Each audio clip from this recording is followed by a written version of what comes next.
Sa kabila ng pagkatalo ng Magnolia Hotshot sa Game 1 at Game 2 ay tuloy pa rin ang mainit na bangayan ni Mutaw Tua at Calvin Abueva. Umabot pa nga ang kanilang bangayan sa social media. Ayon pa nga sa post ni Mutaw Tua na kung bakit pinayagan ng PBA na maglaro si Abueva, he's not mentally stable. Dinaanan lang daw umano niya si Abueva at tinitigan siya at sabay tawa at doon na niya sinabihan si Calvin Abueva na what the fuck wrong with you? At doon nagsimulang matrigger si Abueva dahil hindi niya nagustuhan ang sinabi ni Mutaw Tua sa harap pa mismo ng kanyang anak.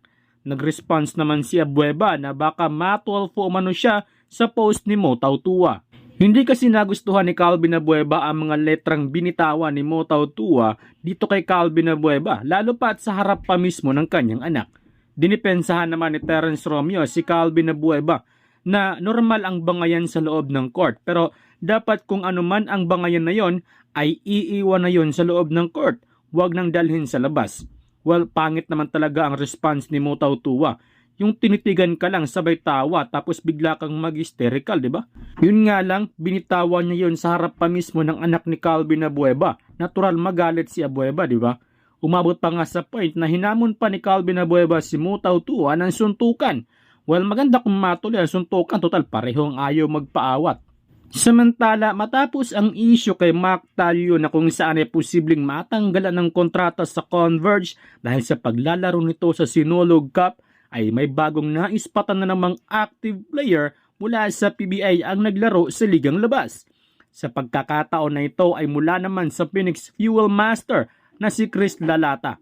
Naglaro si Lalata sa local league sa Santa Cruz Occidental Mindoro at suot pa nito ang jersey number 4 para sa Santa Cruz Peggery kontra sa BBM Sablayan. Ayon sa source ng Spin.ph na hindi rin umano nagpaalam si Lalata sa Fuel Master na maglaro sa ligang labas. Ayon sa source na may kontrata pa si Lalata sa Fuel Master na nagkakahalaga ng 120,000 pesos per month kumpara sa matatanggap ni Lalata sa Mindoro na nagkakahalaga ng 15,000 pesos per game. 400,000 pesos sa championship team habang 300,000 sa second runner-up, 200,000 sa third runner-up at 100,000 naman sa fourth place.